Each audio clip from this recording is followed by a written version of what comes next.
As far as working with resistant thoughts, I know like the teachings have evolved, and I had heard you say that for years, or for a while, you were saying like try to bridge the gap, work with the thoughts, bring the thoughts up to a better feeling place, and then the distraction, like with the meditation CD.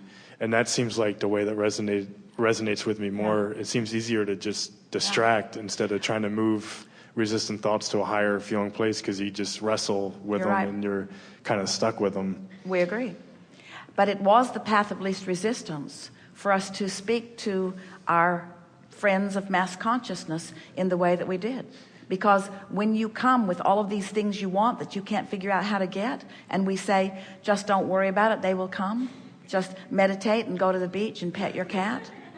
That's not meaty or meaningful enough. We had to break it down for them to help them to understand the laws of the universe. We had to say to them, you are the creator of your own reality. There was a little bit of convincing to do, a little bit of discovering the resonance, you see. In other words, in the same way that Esther is discovering her ability to move that car in the way that is really satisfying to her, we've been discovering the way we can move these teachings in the way that you can receive them most readily. And now you are at the point. You have been listening. You're at the point of understanding that you can manage high-flying energy because you have the ability to manage your resistance. But before you know that, you're not wanting to get that specific. That is the problem with goal-setting environments, where they are wanting you to set your goals and visualize. If you get really big on visualizing what you want when you've got a strong habit of vibration that is contradictory to it, then your goals become things that you come to hate. You wish you didn't want them because you focus upon them and they feel uncomfortable.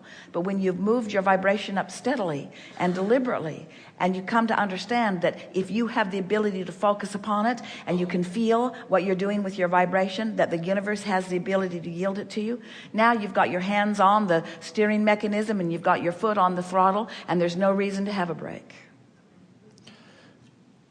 Would you say the CD is probably one of the most leading edge ways to distract ourselves from resistant thoughts? Are you talking about the meditation CD? Yeah, getting into the vortex meditation CD. We would say that it is a more specific tool than some are ready for. Because it's talking about specific subjects, and just the conversation in those subjects could be challenging to some. But it was designed in a way to open you up to the vibration of what's in your vortex.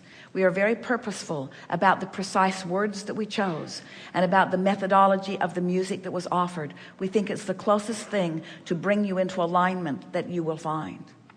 We also want to acknowledge that while there are many publishers, foreign publishers around the world, that want to produce that by translating it into their own language, we've not encouraged it because of the precision of the words that were chosen for that.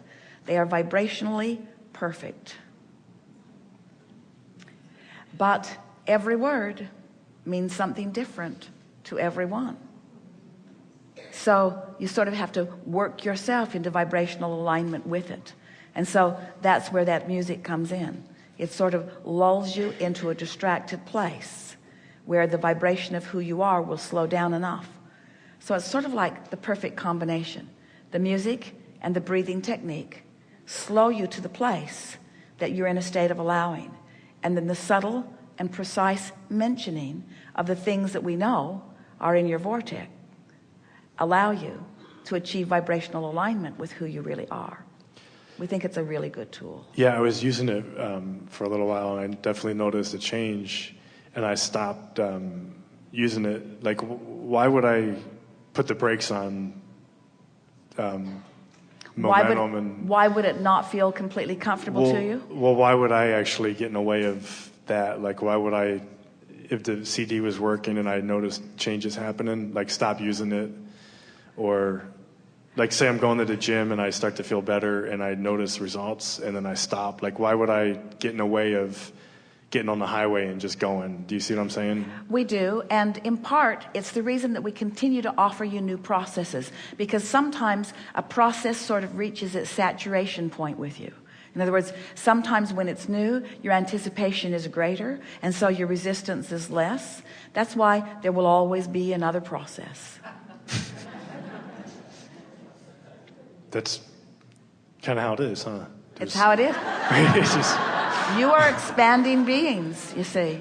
You are expanding beings. If you have not been utilizing the Getting into the Vortex meditation CD, we encourage you to do it. If you've been using it for a while, we encourage you to do something else. Feel your way. Get in your own car and drive as fast as you can. That's really what we're talking about. Get into your own life and focus on where you want to go and go as fast as you can. And you'll figure out pretty fast if you're going faster than your vibration allows, faster than your alignment allows. And if you still want to go really fast, then do something about your resistance. If you don't want to go fast, then slow down and your resistance won't be a problem. If you're going 5 miles an hour and you hit a tree, no big deal. If you're going 120, 220, if you're going really much faster than that, Esther's speedometer says 220. She hasn't quite got there. Quite. But if you are going 120 miles an hour and you hit a tree, it's a bigger problem.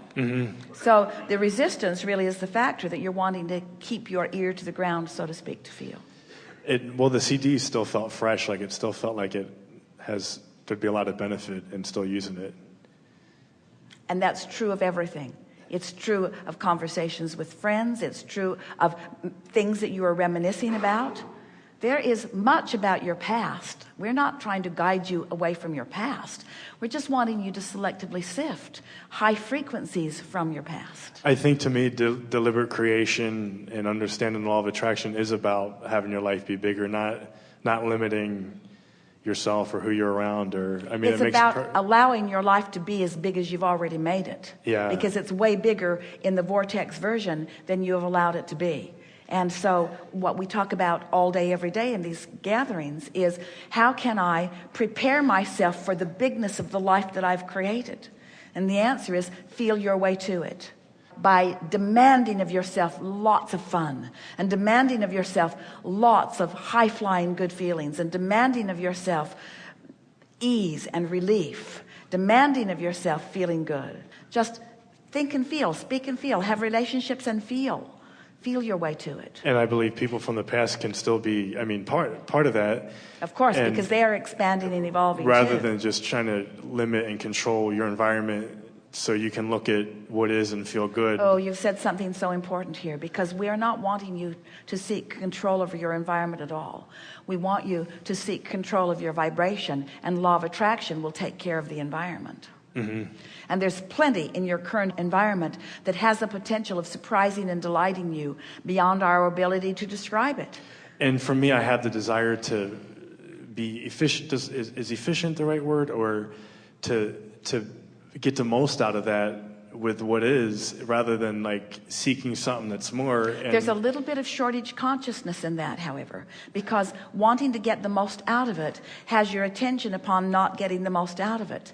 And if you can accept that perfection is unfolding and just gently increase your allowance, in other words, as you increase alignment or allowing, you're decreasing resistance. And as that is your dominant quest today, no matter where I'm going, no matter what I'm doing, no matter who I'm doing it with, it is my dominant intent to feel good, to look for things and situations and memories, past, present, and future, that feel good to me. And as that is what you're focused upon, then anything that's not a vibrational match to that has to fall by the wayside. You don't have to manage it. That's what we mean by saying, don't try to fill in your own grid. But it's a little boring, isn't it? If you're taking us really at face value at what we're saying, then you're saying, Abraham, wait a minute. Are you saying to me, just quiet my mind, that I've already explored enough life, that I've put it all in the vortex, so it's there waiting for me, and that the best way for me to allow what's in my vortex to flow into my grid is by just quieting my mind? Won't I be bored if I just quiet my mind? And we say, try it, you'll like it. Because when you quiet your mind, when you take us seriously and you stop that resistance, as what's in the vortex, in the vibrational reality, begins to flow into your grid, the details of that are the specifics that you've been looking for. And it feels to you like inspiration. It feels to you like it's all your idea, because it is all of your idea. That's what we mean by saying, ready yourself for the readiness that's already there for you. So you won't be bored, because surprising rendezvous will be taking place, and new insights will take place, and new combinations of things that you've been thinking about and knowing about and wanting will take place. It's not possible for quieting your mind to be a boring experience. And that seems counterintuitive, doesn't it? Seems like I want to go to meditation, and I want to center myself, and I want to get into a place of alignment, and then I want to think about all of the exciting things that I want to think about. And we say, you've already put all of the exciting things that you want to think about in your vortex. Quiet your mind, and they will occur to you in the order that is most conducive for you to reach the highest vibration. Does that make sense to you?